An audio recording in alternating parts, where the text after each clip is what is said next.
Prologue. The orphanage outside Neverwinter. In a small, weathered orphanage beyond the walls of Neverwinter, two outcasts found their first taste of belonging. Jasper, a small green goblin boy, had been told by the caretakers that he was just a different kind of human, one meant for chores. Every day, he scrubbed floors and hauled buckets while the other children mocked and beat him. Then came Camilla, a metallic blue dragonborn girl whose scales gleamed like tempered steel. The others feared her for her color, whispering that blue dragons were evil, cursed by their blood. She had learned to ignore their cruelty until she saw Jasper cornered and bleeding. Her patience broke. She barreled into the bullies, fists flying and smoke curling from her nostrils, scattering them like dry leaves. When the dust settled, she stood protectively over Jasper, daring anyone to try again. From that day forward, they were inseparable, the dragonborn who shielded and the goblin who shadowed. Camilla defended him from every insult and blow, and Jasper, in return, crept through the dormitories at night to reclaim what others had stolen from them. Despite the hardship, they found comfort in small things, stolen moments of laughter, whispered stories beneath the rafters, dreams of a home where no one called them monsters. Then, one night, fate answered. While mending a loose floorboard in the cellar, Jasper uncovered a ring with a green crystal set in its band. Curious, he pried open a tiny latch hidden within it. In an instant, a Tao genie erupted in a swirl of dust and thunder, his laughter shaking the rafters. "You have freed me, little green man," the genie boomed. "Name your heart's desire, and I shall make it so." Jasper blinked up at him, then turned to look at Camilla, who had rushed to his side. "I want," Jasper said quietly, "a long, happy life with Camilla, a home, and children."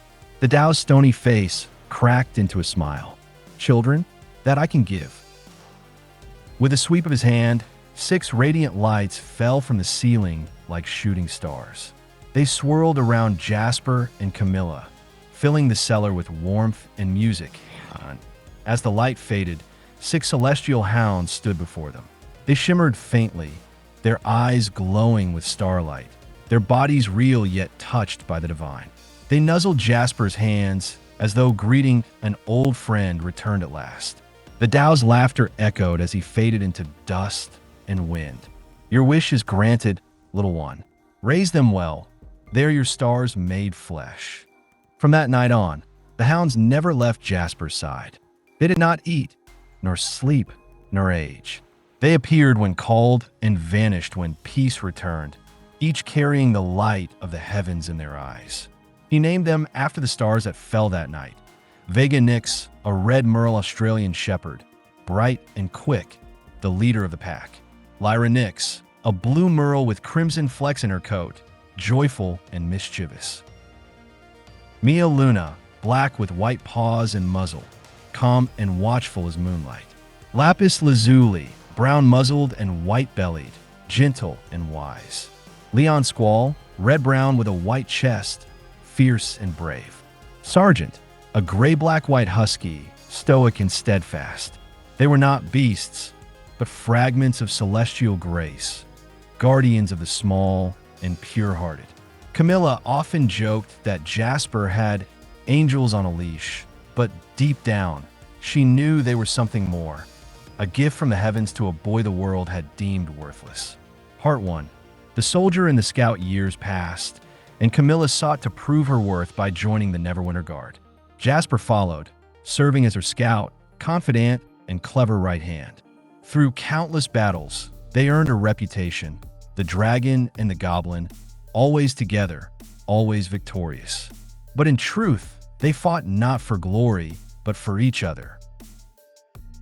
When war erupted in the north, their paths crossed with another fated soul, Sapientia Vena Lightwood, a noble paladin of Silvery Moon, and her 2 unexpected allies, Malika and her mute younger brother Omari. Part 2. The Dawn in the Ashes, Sapientia Vena Lightwood was born into the noble Lightwood line, descendants of Glandeville Lightwood, famed Knight of Silver under Cernius Alethar. For generations, Her family had served the Silver Marches as knights and paladins of Lathander, protectors of the dawn. Sap's father Tarthiel trained her in the art of battle, while her mother Galia taught her reverence for the divine and the living world. Childhood was filled with forest walks, remembrance rituals, and tales of heroes who turned darkness to dawn. That peace was shattered during the War of the Silver Marches. Sap fought beside her father and younger brother Bamir. The campaign was short but merciless. Both were lost, leaving Sapientia with blood on her blade and grief in her heart. She turned inward, seeking meaning in the teachings of Lathander. Not the glory of sermons, but the quiet rebirth of faith after devastation. Her search led her to the ruins of Reister's Martins, a forgotten temple of the Morning Lord. There she met Malika, a monk of Lathander who lived and trained among the broken stone halls with her younger brother Omari, a small mute boy who communicated through sign language.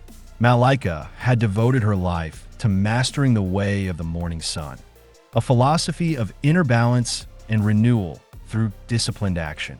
Omari, though silent, was deeply expressive. His gestures spoke in poetry, every motion deliberate, every look meaningful. Malika trained him in the art of the monk, teaching him to channel focus and spirit into motion. Lathander speaks through his silence, she often said.